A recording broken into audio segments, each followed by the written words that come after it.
2 টাকায় 200 লিটার দুধ কিভাবে পাবেন আমি আজকে আপনাদের দেখাবো। তো আজকে চলে এসেছি নওগাঁ জেলার মান্দা থানার আলী আহাদ ভাইয়ের ফার্মের নাম মিনহাস ডেইরি ফার্ম। তো চলুন আলী আহাদ ভাইয়ের কাছ থেকে শুনবো তার এই ফার্মের যাবতীয় বিষয়গুলি। আসসালামু আলাইকুম। ওয়ালাইকুম আসসালাম। ভাই কেমন আছেন? হ্যাঁ ভাই, ভালো আছি আলহামদুলিল্লাহ। আচ্ছা, আপনার নাম এবং পরিচয়টা। আমার নাম মোহাম্মদ আলী আহাদ, এটা নওগাঁ জেলার মান্দা থানায় অবস্থিত মিনহাস ডেইরি ফার্ম। আচ্ছা, তো আপনার খামারে কয়টা গরু আছে? আমার খামারে এখন সর্বমোট 9টা গরু আছে। 9টা গরু আপনার খামারে মোট 9টা গরু জি, আছে। সর্বমোট 9টা এখানে। আচ্ছা, 4। গরুগুলো তো অনেক বড় বড় বাবা। জি, এগুলা সব কিন্তু আমার জাত উন্নয়ন করে এই আচ্ছা, গরুগুলো আমার ফার্মে হয়েছে। 9টা গরু থেকে মানে 9টা গরুর মাঝে কয়টা গরু থেকে দুধ দহন করেন? আমি এখন 4টা গাভী থেকে দুধ দহন করি। 9টার মাঝে 4টা গাভী থেকে দুধ দহন করেন? জি। আচ্ছা, এই 4টা গাভী থেকে মোট কত লিটার দুধ দহন করেন? আমি দিনে 40-এর নিচে না, 40 থেকে 45-এর মধ্যে দুধ হয় আমার। সকালে হয় 25 লিটার, বিকেল হয় 15, 16, 17 এরকম। আচ্ছা, তাহলে এই যে সকালে যে আপনার 25 লিটার দুধ হয়, এই 25 লিটার দুধ দহন করতে কত মিনিট সময় লাগে? 25 লিটার দুধ দহন করতে আমার 8 থেকে 10 মিনিট সময় লাগে। 8 থেকে 10 মিনিট সময় লাগে। বিদ্যুৎ ছাড়া আমাদের এই মেশিন দিয়ে কি দুধ দহন করতে পারে? হ্যাঁ হ্যাঁ, এটা তো এটা ব্যাটারির সাহায্যে এটা হয়। বিদ্যুৎ আসা থাকার কোনো সম্পর্ক নাই। এক চার্জে আমি 3 থেকে 4 দিন আমি দুধ দহন করতে পারি। আচ্ছা ভিউয়ার্স, আমাদের এই মেশিনে আপনার বিদ্যুৎ ছাড়াও দুধ দহন করা যাবে এবং এক চার্জে 270 লিটার পর্যন্ত দুধ দহন করতে পারবেন। একবার চার্জ হইতে খরচ হবে 2 টাকা। আপনার গরুকে কি কি খাওয়ান? আমি গরুকে মূলত আমার গরু খাবার কাঁচা ঘাস মেনলি, সঙ্গে একটু আমি খড় দেই অল্প করে, দানাদার খাবার দেই। দানাদার খাবারটা আমি নিজে তৈরি করি। বিভিন্ন বাজারে গম ভুট্টা কিনে, একটু সয়াবিন আর ডাউল কিনে ভাঙে খাবারটা আমি নিজে তৈরি করে খাওয়াই। আচ্ছা, তাহলে বাজার থেকে কি কি কিনেন? এগুলো সব বাজার থেকে না, বাজার থেকে এগুলো আমি কিনি। কাঁচা ঘাসটা নিজস্ব ফার্মে হয়, আর বাজার থেকে গম ভুট্টা বাজার থেকে কিনতে হয়। আচ্ছা, কত বিঘা বা কত শতাংশ জমিতে আপনি ঘাস লাগিয়েছেন? আমি প্রায় 33 শতাংশ জমিতে আমার ঘাস আছে। 33 শতাংশে ঘাস লাগানো আছে।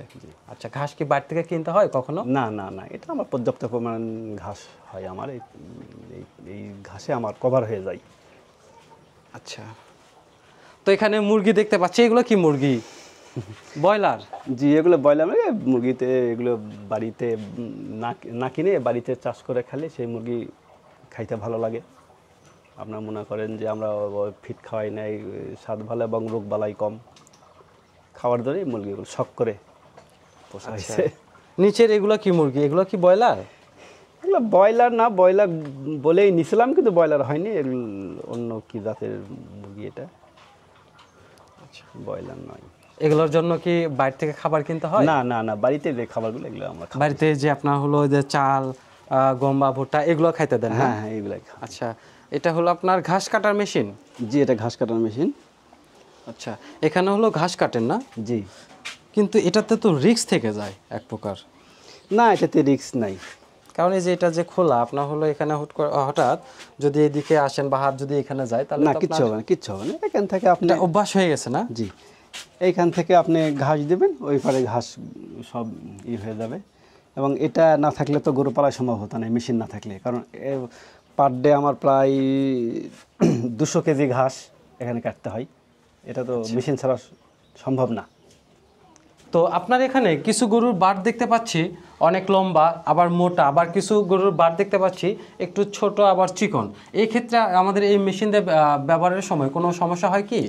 না না, প্রথম দিকে সমস্যা হচ্ছিল। তারপর আমি ওনাদের বললাম এই সময়, কিন্তু আমাদের ওই মেশিনের তার ভাই আমাকে এটা মনে করেন যে পরামর্শ দিছে, সেরকম করে আমি যখন মেশিন ইউজ করি আর কোনো সমস্যা হয় না। এটা বাটির চেপে যায় সুন্দর করে। আচ্ছা, যেহেতু আমাদের এই মেশিনটির সাকশন হেডটা আপনার হলো সিলিকন রাবার আছে, ওইটা আপনার দুধের বাট যত বড়ই হোক ও ভিতরে নিতে পারবে, বা যত মোটাই হোক ভিতরে নিতে পারবে।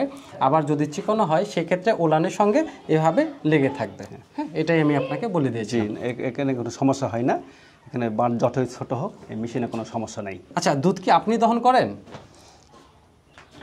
দুধ আমি আসলে দহন ইয়ে করি না, আমার বাড়িয়ালি উনি সব কিছু ফার্মের দেখাশোনা করে। আচ্ছা, আমি আমার বাজারে একটা ব্যবসা প্রতিষ্ঠান হয়, আমি সেখানে সময় দিতে আমি খুব কম এখানে সময় দিতে পারি। তাহলে ভাবি মূলত এগুলো সব দেখাশোনা করে? জি জি, সব দেখাশোনা করে। এটা আসলে শৌখিন আপনার শখ থেকে করে না? একটা গরুর থেকে, দেশি গরুর থেকে শুরু করেছিলাম, আল্লাহ এ পর্যন্ত নিয়ে আসছে গরু। তারপর অনেক গরু বিক্রি করছি। আচ্ছা, তো আপনার হলো সকালে হয় 25 লিটার এবং বিকালে হয় আপনার 17 থেকে 20 লিটারের মতো, প্রায় অ্যাভারেজে আপনার দিনে প্রায় 45 লিটারের মতো দুধ আপনার দহন করেন দিনে। 45টা দিনে। আচ্ছা, এই 45 লিটার দুধই কি সেল করেন? এখানে বাড়িতে আমরা 1.5-2 কেজি খাই, সবগুলো দিলে আমি সেল করি। আচ্ছা, কত টাকা লিটার ধরে সেল করেন? এখানে আমাদের এখানে দুধের বাজার একটু খারাপ, কন্টিনিউ 50 টাকা করে বিক্রি করি।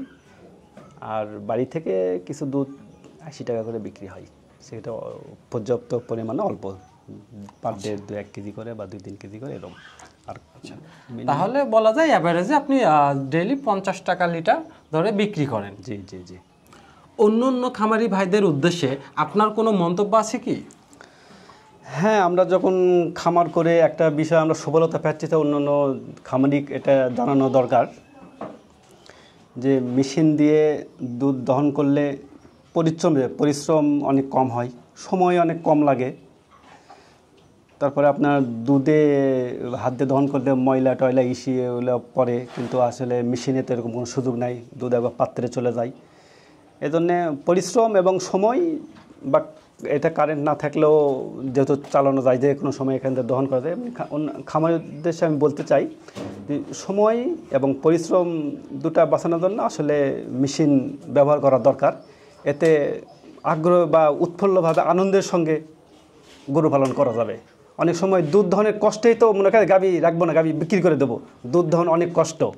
কিন্তু মেশিন ইউজ করার ফলে এই কষ্ট থেকে যখন আমরা দূরে যাবে, তখন নিজেকে ভালো লাগবে যে না আর একটা গাভী বেশি করি। এরকম যে বলবো যে আপনারা মেশিন ইউজ করেন এবং অল্প সময় এবং অল্প পরিশ্রমে আপনি খামার পরিচালনা করেন। ঘরে বসে বাংলাদেশের যে কোনো প্রান্ত থেকে কুরিয়ার সার্ভিসের মাধ্যমে বা সরাসরি আমাদের অফিসে এসে মেশিনটি ক্রয় করতে স্ক্রিনে দেখানো নাম্বারে যোগাযোগ করুন। পরবর্তী ভিডিও হতে পারে আপনার জেলায়, মিস করতে না চাইলে সাবস্ক্রাইব করে সঙ্গে থাকুন। ভালো থাকুন, সুস্থ থাকুন। আসসালামু আলাইকুম।